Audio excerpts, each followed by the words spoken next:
नमस्कार साथियों, bio world में आप सभी का स्वागत है। फ्रेंड्स, अभी तक हम लोगों ने 2021 और 20 में पूछे गए क्वेश्चंस को इमेज के द्वारा बहुत ही अच्छा से समझा है।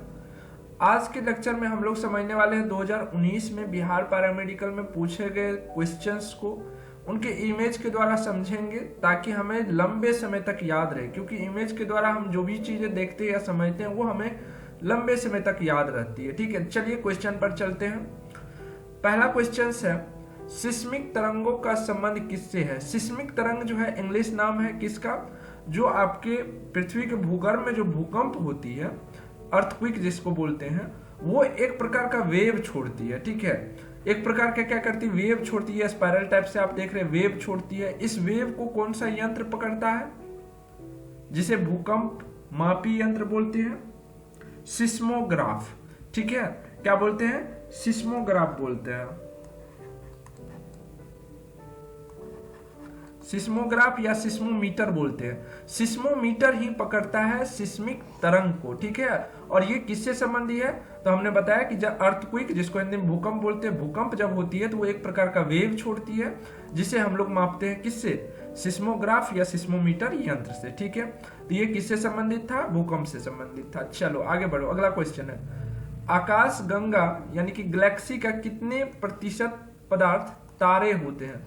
यहां पर पदार्थ पूछ दिया है, कितने प्रतिशत पदार्थ। देखिए, पृथ्वी आकाश गंगा जो है वो बहुत विशाल है। ब्रह्मांड में अनेकों आकाश गंगाएं हैं। ठीक है, अनेकों आकाश गंगाएं हैं, और जिसका परसेंटेज यानी कि द्रव्यमान तो अभी फिक्स नहीं हुआ, क्योंकि ये लगातार बढ़ते जा रहा है। आप लोगों को हमने बायोवर्ल्ड की कम्युनिटी पोस्ट पे क्वेश्चन भी दी थी कि ब्रह्मांड का आकार रेगुलर बढ़ते जा रहा है। अगर ब्रह्मांड बढ़ रहा है तो क्या होगा? आकाश गंगे भी बढ़ेगी। आकाश गंगा अगर बढ़ेगी तो उसमें जो उपस्थित तारे होंगे उसकी भी जो है बढ़ेगी। तो ये फिक्स नहीं की गई, अर्थात ये क्वेश्चन ही गलत था। ठीक है, ये क्वेश्चन ही गलत पूछा गया था।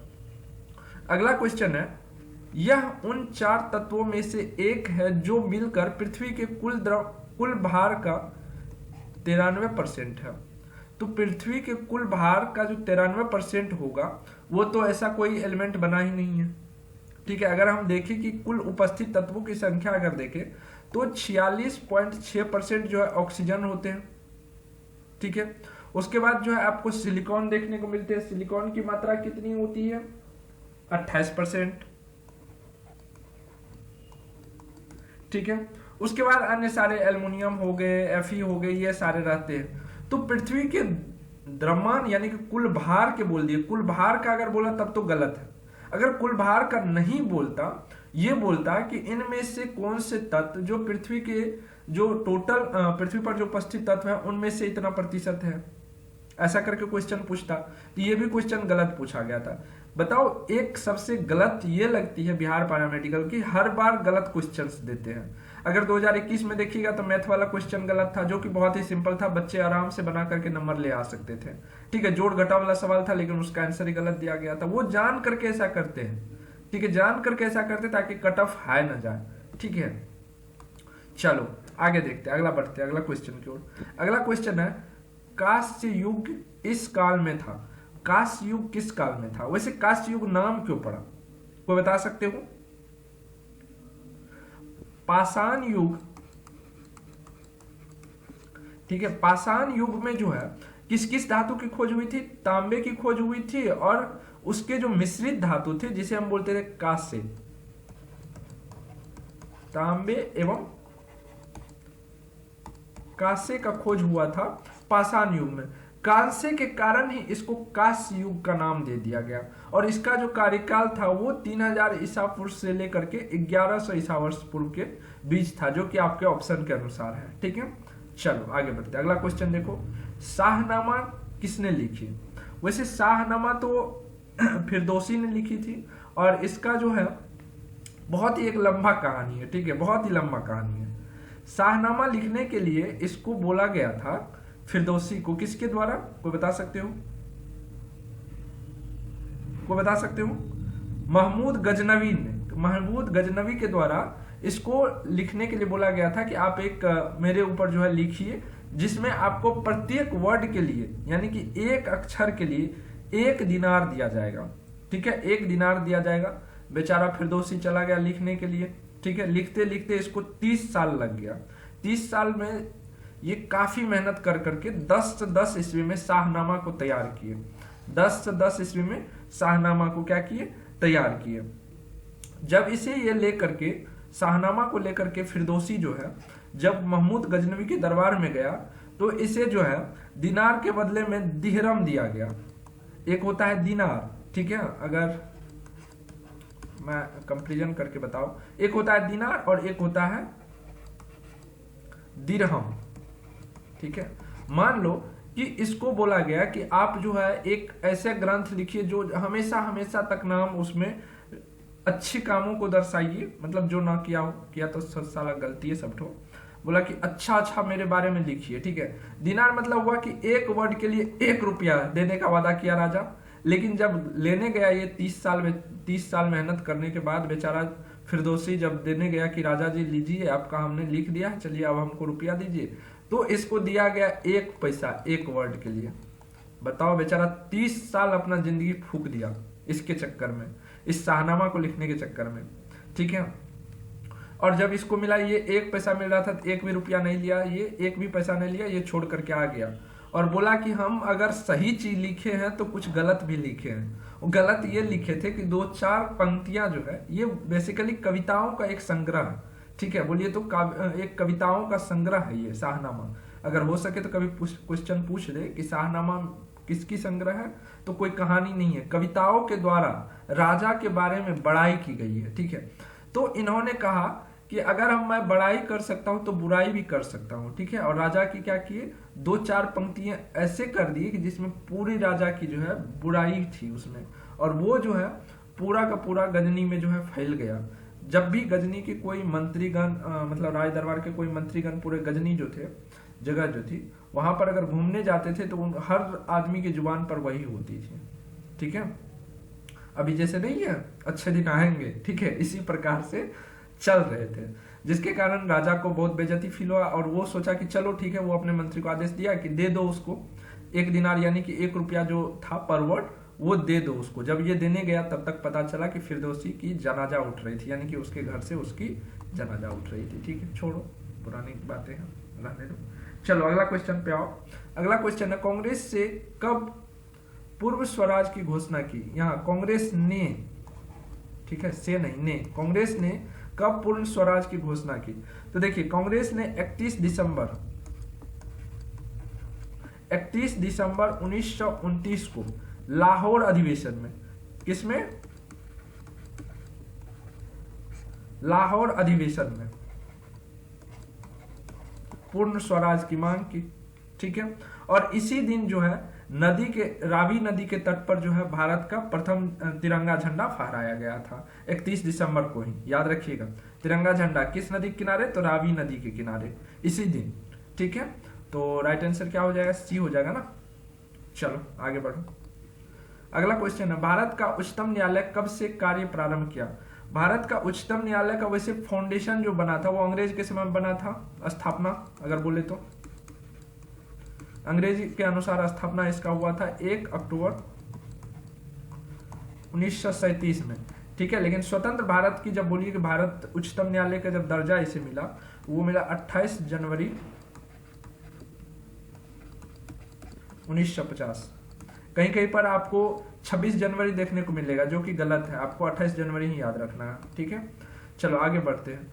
अगला जो क्वेश्चन है वो है थर्मस का आविष्कार किसने किया। थर्मस वो होता है जिसमें पानी ज्यादा देर तक गर्म रहती है। देखिए गर्म रहने के लिए क्या होता है, थर्मस का वाल को मजबूत स्टील से बनाया जाता है।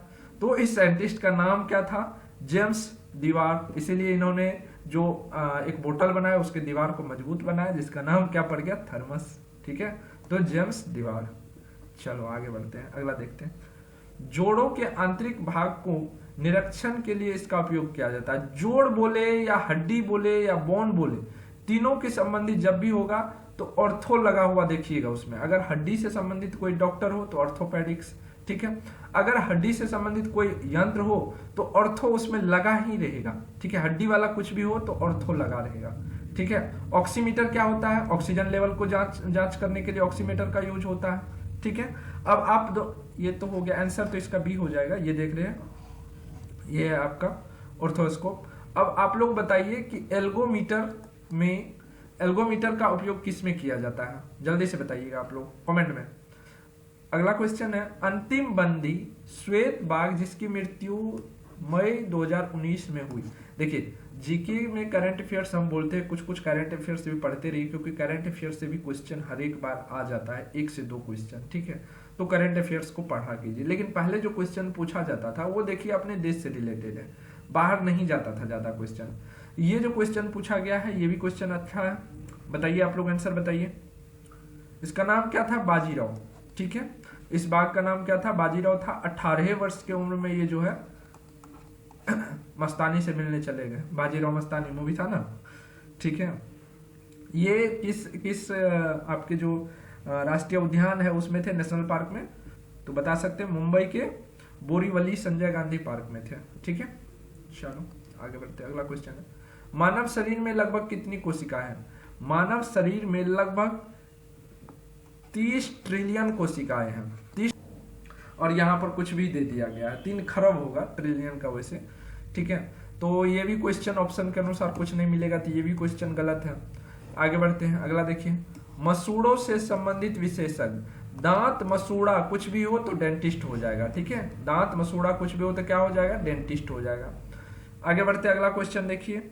अगला क्वेश्चन में है, द्वितीय ओलंपिक खेला गया। द्वितीय ओलंपिक खेलने से पहले आपको याद होना चाहिए कि ओलंपिक की स्टार्टिंग कब हुई, किस देश से हुई?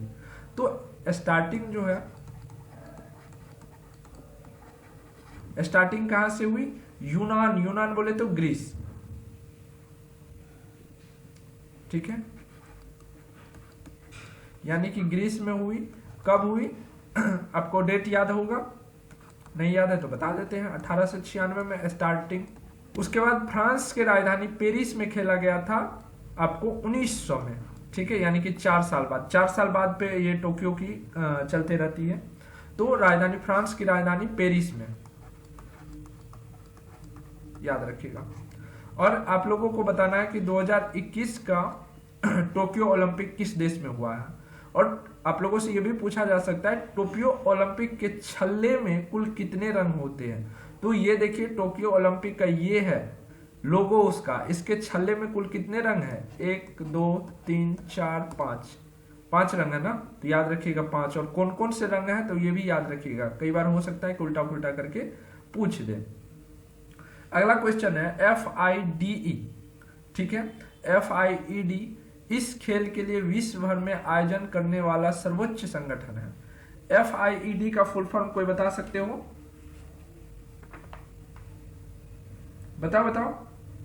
ठीक है, फेडरेशन इंटरनेशनल डिस्क चेस, यानी कि चेस को हिंदी में क्या बोलते हैं? शतरंज, ठीक है। ये शतरंज की एक बोलिए, जिस तरह से ICC होती है, ICC क्या है? वर्ल्ड वाले cricket, international cricket council board है, तो वो क्या करती है कि सभी देशों को क्रिकेट खिलवाती है। तो इसी प्रकार से FIED जो है ये सभी देशों के शतरंज के खिलाड़ी को ला करके शतरंज की वर्ल्ड लेवल पर प्रतियोगिता करवाती है, ठीक है। चलो आगे बढ़ते हैं। अगला क्वेश्चन है, सरकारी सेवा के लिए रेमन मैग्सेसे पुरस्कार से सम्मानित किए जाने वाले प्रथम व्यक्ति या महिला? तो प्रथम व्यक्ति जो है वो है देशमुख, ठीक है। देशमुख बोले तो पूरा नाम इसका क्या है, कोई बता सकते हो पूरा नाम? होमवर्क में बताइएगा, ठीक है। हमने यहाँ पर इमेज लगा दी है, इससे भी आप समझ सकते हो। ये सिविल सर्विस में थे अंग्रेज के समय में ही, और इनको मिला है रोमन मैग्सेसे, ठीक है। कब मिला था ये भी बताना है, डेट भी बताना आपको। इसके बाद मिली थी किरण बेदी को, ठीक है। सबसे पहले इसको मिला था किस में? तो सरकारी सेवा में, ठीक। चलो आगे बढ़ते हैं। अगला क्वेश्चन है, एड्स को आधिकारिक मान्यता कब दी गई? एड्स को आधिकारिक मान्यता कब दी गई, कोई बता सकते हो? 1981 में इसको मान्यता दी गई है। और एड्स टर्म कब से शुरू हुआ? तो 27 जुलाई 1982 को, ठीक है, याद रखिएगा। चलिए आगे बढ़ते हैं। अगला क्वेश्चन है, वीर सावरकर विमान पतन कहां पर है? विमान पतन ऐसा नहीं समझ लीजिएगा कि इसका विमान मर गया था, नहीं। वीर सावरकर तो इनको तो काला पानी की सजा हुई थी और ये जेल में ही अपना इच्छा मृत्यु लेकर के वहीं पर उपवास कर लिए थे, जिसके कारण धीरे धीरे इसकी सेहत बिगड़ती गई और इनकी जो है मौत हो गई। ठीक, वीर सावरकर विमान पतन का मतलब हुआ कि हवाई अड्डा, ठीक है, हवाई अड्डा। तो आपको पता होनी चाहिए काला पानी की सजा कहां पर होती थी, बताइए बताइए, अंडमान निकोबार द्वीप समूह में। ठीक, तो वहीं के जेल में इसको रखा गया था, काला पानी की सजा दी गई थी और वहीं पर इसकी मृत्यु हुई। तो ये वीर सावरकर नाम जो विमान हवाई अड्डा बनाया जाएगा तो वही बनाया जाएगा। ठीक है, तो अंडमान निकोबार द्वीप समूह में, प्लस में अंडमान निकोबार द्वीप समूह का जगह जो है, शहर का जो नाम है, वो शहर का नाम है पोर्ट ब्लेयर। ठीक है, उसी जगह में ये है। चलो आगे बढ़ते हैं। सेंट पीटर का बेसिलिका कहां पर है? सेंट पीटर बेसिलिका जो है ये वेटिकन सिटी में, कहां पर है? वेटिकन सिटी में है। वेटिकन सिटी आपको पता होगी, जीके का जब हम सीरीज करवा रहे हैं तो उसमें हम बताए हुए कि विश्व का सबसे छोटा देश है वेटिकन सिटी। मैप जब पढ़ा रहे थे पेड कोर्स में, तब वहां पर आप लोगों को बताए थे वेटिकन सिटी के बारे में। सबसे बड़ा देश रूस क्षेत्रफल के दृष्टिकोण से, और क्षेत्रफल के दृष्टिकोण से सबसे छोटा देश वेटिकन सिटी। ठीक है, सिटी लगा हुआ तो इसका मतलब ये नहीं समझ लीजिएगा कुछ। ठीक, और ये जो है बहुत ही भव्य है, वास्तुकला के हिसाब से बनाया गया है और कह सकते हैं कि दुनिया का सबसे बड़ा चर्च है ये। ठीक है, कहां पर है? तो वेटिकन सिटी में है। आगे बढ़ते हैं। गीत गोविंद किसने लिखी? गीत गोविंदम किसने लिखी है? जयदेव ने लिखी है। चलिए हमने यहाँ पर लगा दिया है आपको समझने के लिए। ठीक है, आगे बढ़ते हैं। लाइफ इज गुड किसकी टैगलाइन है? यहाँ पर मैंने डाल दिया है, तो अब तो आप लोग लगा ही दीजिएगा कि LG एक कंपनी है जिसने लाइफ इज गुड नामक एक टैगलाइन चलाई हुई है। ठीक है, हर एक का अपना अपना टैगलाइन होते हैं। जैसे बायोवर्ल्ड का टैगलाइन क्या होना चाहिए, आप लोग कमेंट में बताइए। तो फटाफट से कमेंट में बताइए बायोवर्ल्ड का टैगलाइन क्या होना चाहिए। और आप लोगों को कमेंट में बताना है कि ये लेक्चर्स आप लोगों को कैसा लगा। अच्छा लगा हो लाइक कीजिए। जो भी नए स्टूडेंट है चैनल को सब्सक्राइब कीजिए। पेड कोर्स में जो भी पढ़ना चाहते हैं, बिहार पैरामेडिकल 2022 की तैयारी करना चाहते हैं, तो वो लोग इस व्हाट्सएप नंबर पर मैसेज करके जानकारी ले सकते हैं। मिलते हैं फिर नेक्स्ट लेक्चर में, तब तक के लिए बाय बाय।